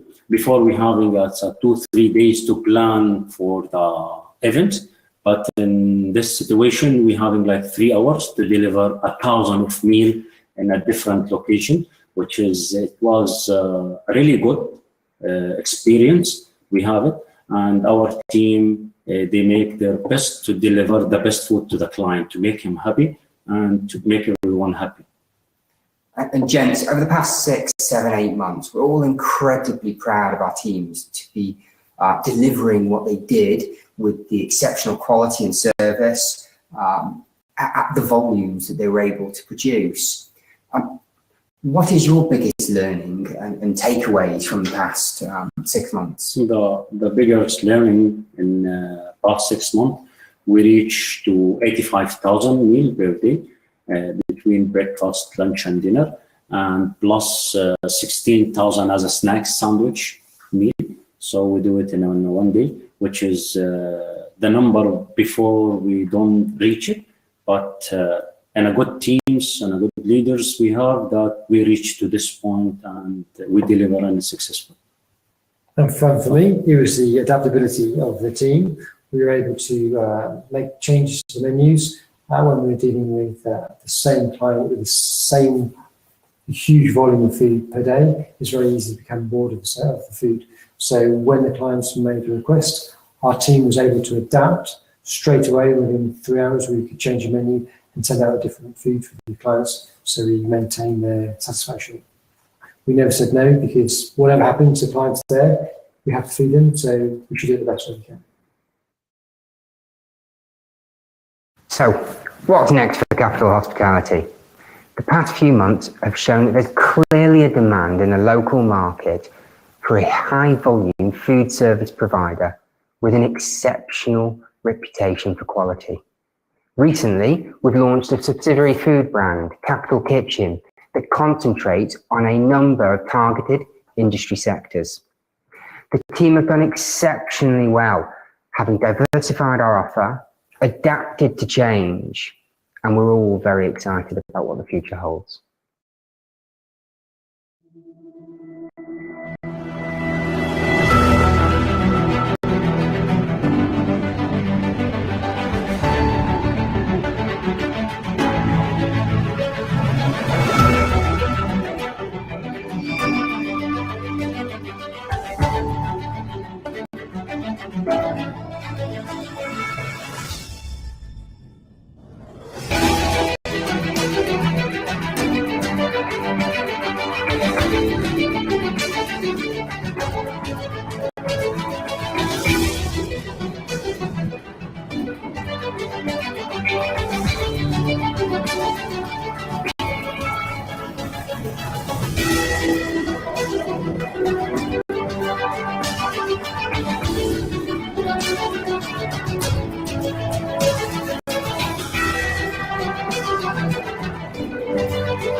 Thank you, Mr. Doz, for your session, extremely encouraging for the entire sector.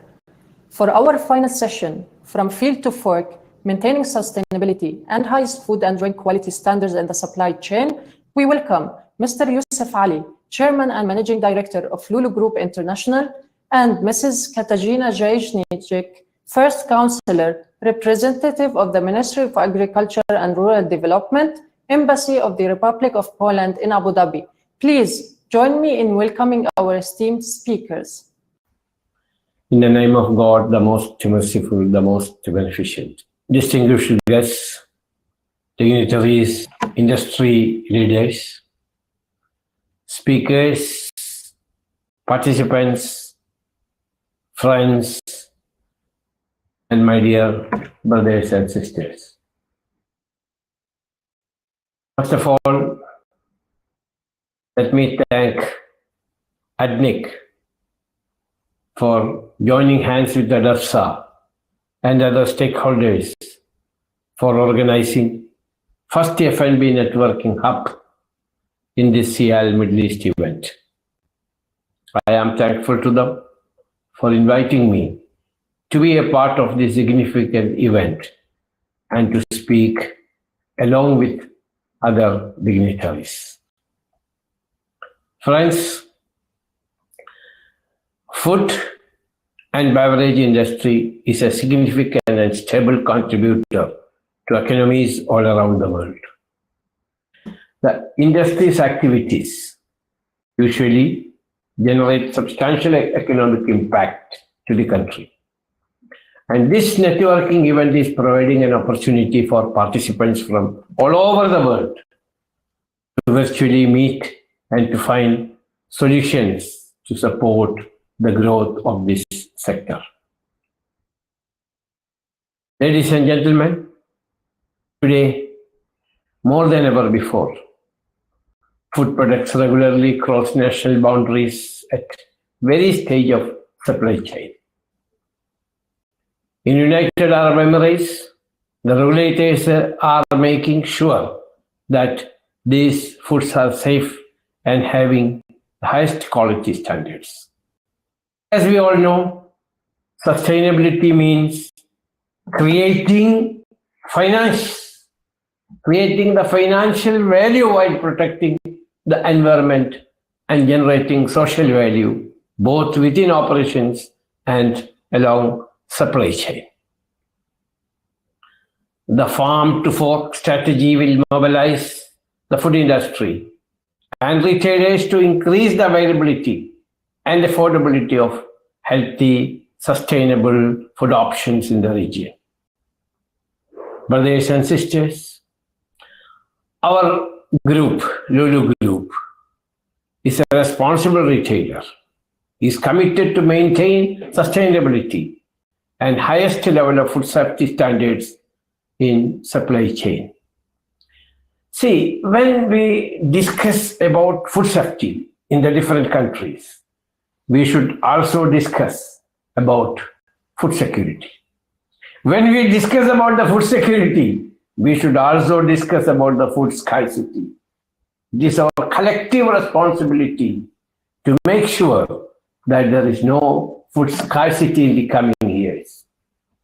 Friends, more incentives should be given to farmers to encourage them to increase their production.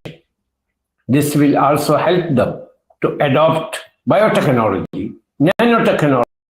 Retailers should commit to maintain sustainability and highest level of food safety standards in supply chain. Ladies and gentlemen, to ensure best products and uninterrupted supply, we have set up 15 sourcing offices, our group, 15 sourcing offices across the globe. Another 4 sourcing offices in pipeline in different countries.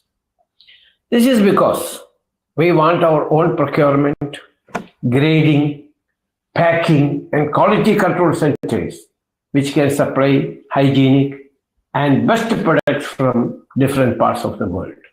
Our well-experienced and skilled sourcing team also gets all the products from approved suppliers in each region. Sir, we also have our own state-of-the-art production facilities for meat, vegetable, and commodities to ensure quality and hygiene. This is to ensure the highest quality products to our customers.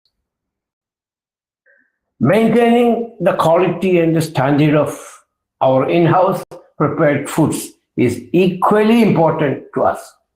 We use the best quality ingredients and follow good manufacturing and hygiene practices across all our outlets. During this pandemic, the trend is for ready-cooked foods. We are also promoting this trend by providing high-quality ingredients for our customers to cook. We are using all modern, state-of-the-art, high-quality equipment for storing, processing, manufacturing in all our outlets. When it comes to our private label product, we make sure that our suppliers have a strong food safety management system in place. Accountability should be there. These are audited by our internal food safety auditors and independent third-party auditors to ensure the quality. This pandemic situation has also made us to strengthen our e-commerce. For effective transportation of e-commerce, we have made a huge investment in fleet management. This is to ensure that the products do not lose its quality when it reaches our customers. Sir, I am proud as well as humbled to say that we have received many awards from different authorities across the region, nationally and internationally. This shows our commitment to bring in the food safety standards and practices wherever we operate. In today's highly competitive business world, customer is the key. Customer satisfaction is very important to the growth and success of any business, including our business. Quality, safety, and efficiency of the product are the signs of excellence. This is equally important to sustain the faith of our customers. I sincerely believe that the food safety is a shared responsibility of producers, suppliers, regulators, and retailers, and every consumer. Let me once again thank ADNIC for organizing this networking event, and I wish this event all success, and thank you. Thank you very much.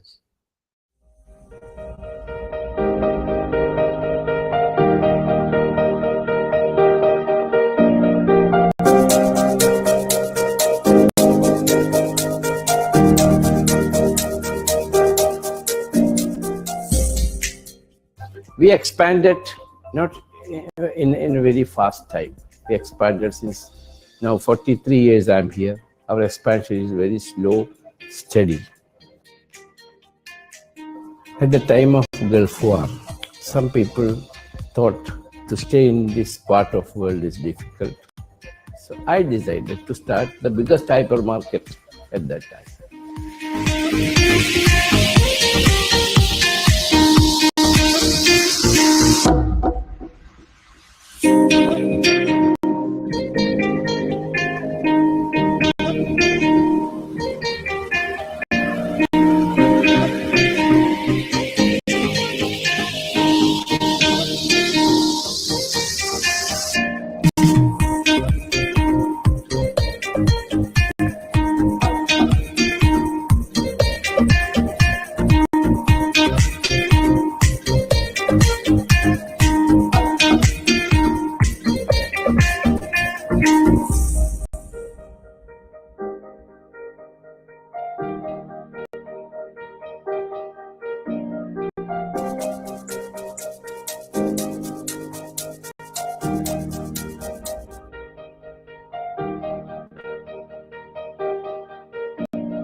Good afternoon and greetings from the Polish Embassy, the Polish Ministry of Agriculture, and welcome to Poland.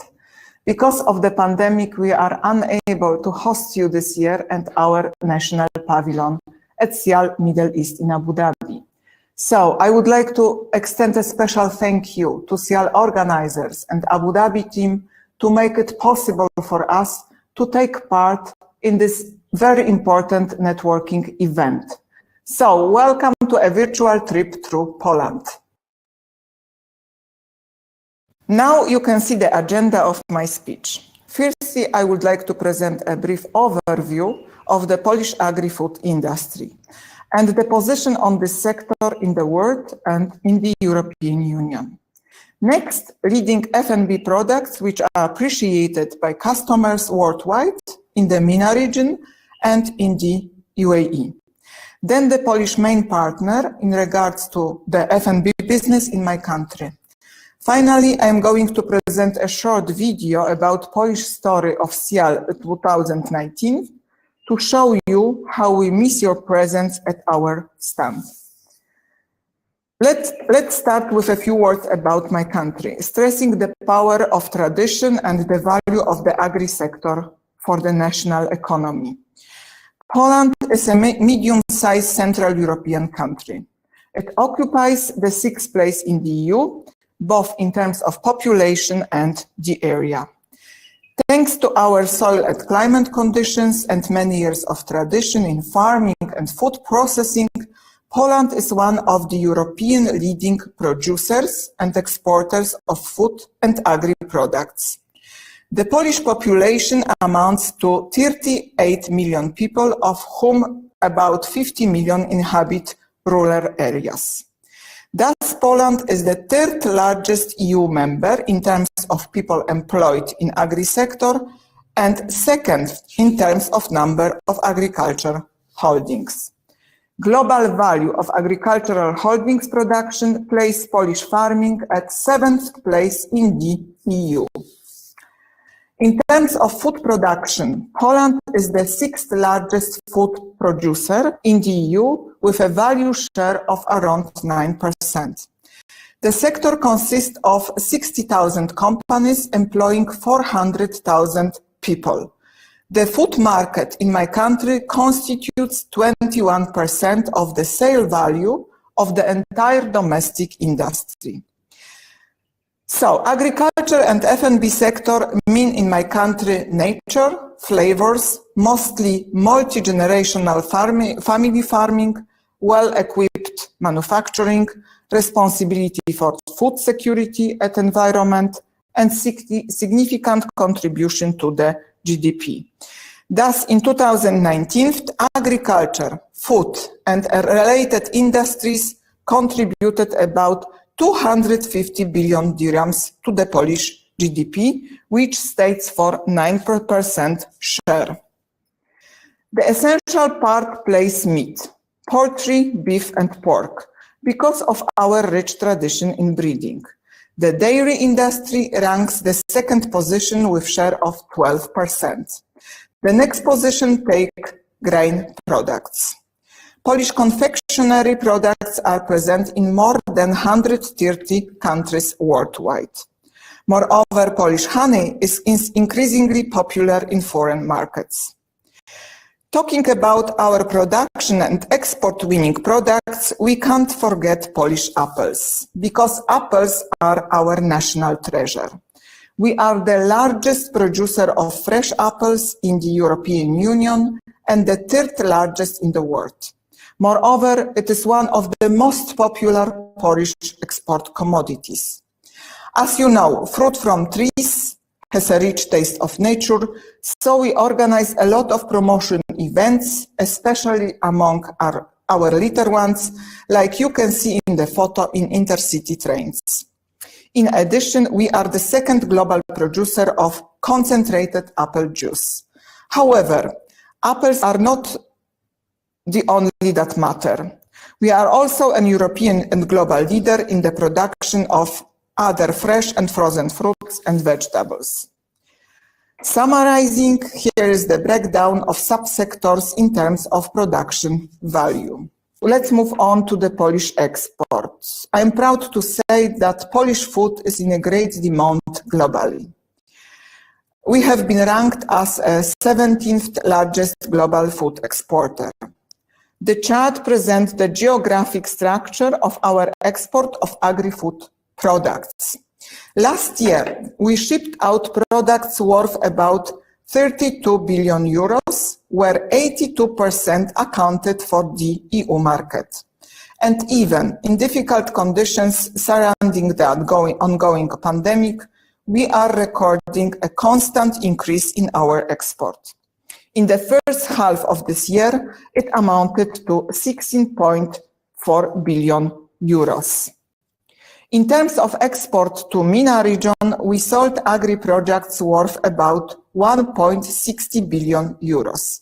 And one of the key importers in MENA is Saudi Arabia, where last year the value of export was worth about 300 million euros, which constitutes about 1% of our total agri-export, with a significant annual increase by 9%.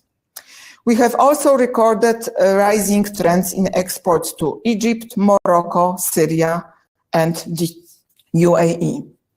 Moving on to the UAE market, last year we shipped out food products worth 71 million euros. And here you can see the commodity structure. On the whole, the leading role play grain and grain products, followed by confectionery and dairy products. This year, we indicate also a significant increase in export to the UAE market. And now, during the pandemic, the strategic stock procurements are playing an essential role to support national food security. Thus, the highest growth was recorded in two leading industries, grain and dairy products. However, we still see a great potential in development of the bilateral trade.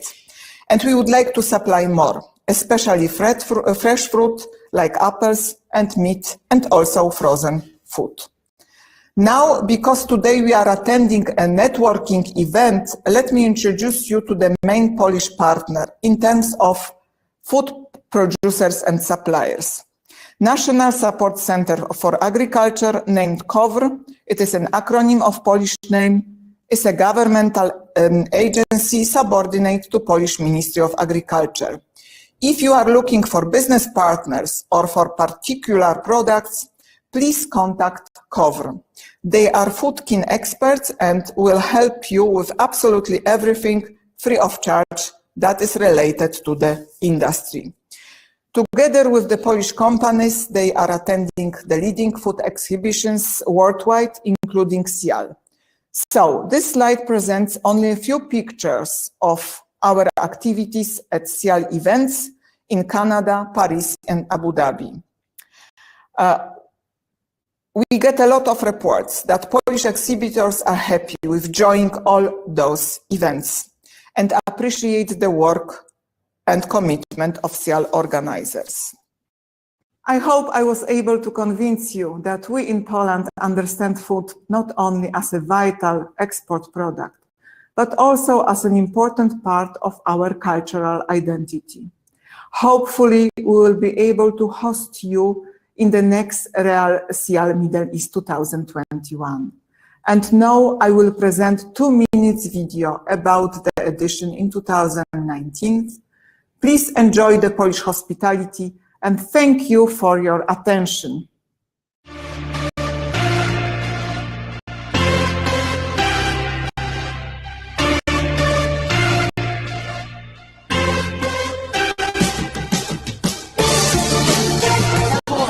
Attention Abu Dhabi, на торгах Сiyal Middle East.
Włoska kuchnia i wołowina podbija Bliski Wschód.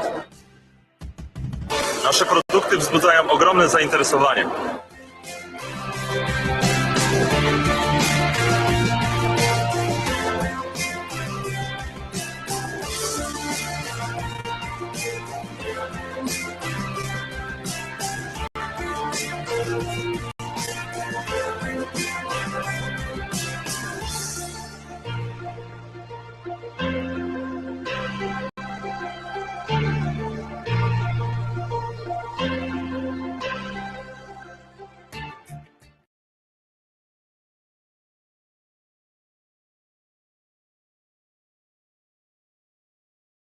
Thank you both, Mr. Ali and Mrs. Jajnijek, for providing us with such valuable insights. Finally, we welcome Mr. Dirar Al-Manassir, Director, Strategy Management and Excellence at the Abu Dhabi National Exhibition Company. Mr. Manassir will deliver the closing remarks for the first ever F&B Networking Hub. Your Excellencies, ladies and gentlemen, I wish to thank all of you for your participation in the F&B Networking Hub by Siyal Middle East, e-Summit and meetings. This year has presented its challenges for the food global industry. Yet, out of COVID-19 pandemic, the food, beverage and hospitality sector has shown its continued vitality in the global economy. As we now look toward the end of the pandemic, industry collaboration is crucial to understand how we can emerge stronger as a sector. That is why holding events such as the F&B Networking Hub by Siyal Middle East is so important. Today, we have heard from leaders in the sector speak on the continued importance of the food and beverage sector and how innovation is being increasingly used to ensure that the industry can come back stronger than ever post-COVID-19.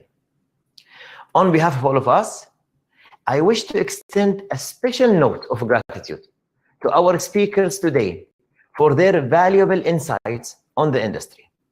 In particular, our thanks go to Her Excellency Maryam bint Mohammed Al-Muhairi, Minister of State for Food and Water Security, for her important contribution to today's event. Now we return back to our businesses and we'll take away the knowledge that we shared here to build a better future for our sector. Yet, as a final note, I wish to speak on the continued importance of industry collaboration during this time. The food and beverage sector, as we have seen throughout 2020, is not just about producing or selling of foodstuff. It is an industry that quite literally places food on the table. Through our supply chains, families all around the world are fed. Through our decisions at forums such as this one today, we help warrant the food security of not only the UAE, but also the entire region. As such, it is vital that as we emerge beyond this pandemic, we continue to ensure that our sector remains connected. We continue to collaborate with one another on leading projects.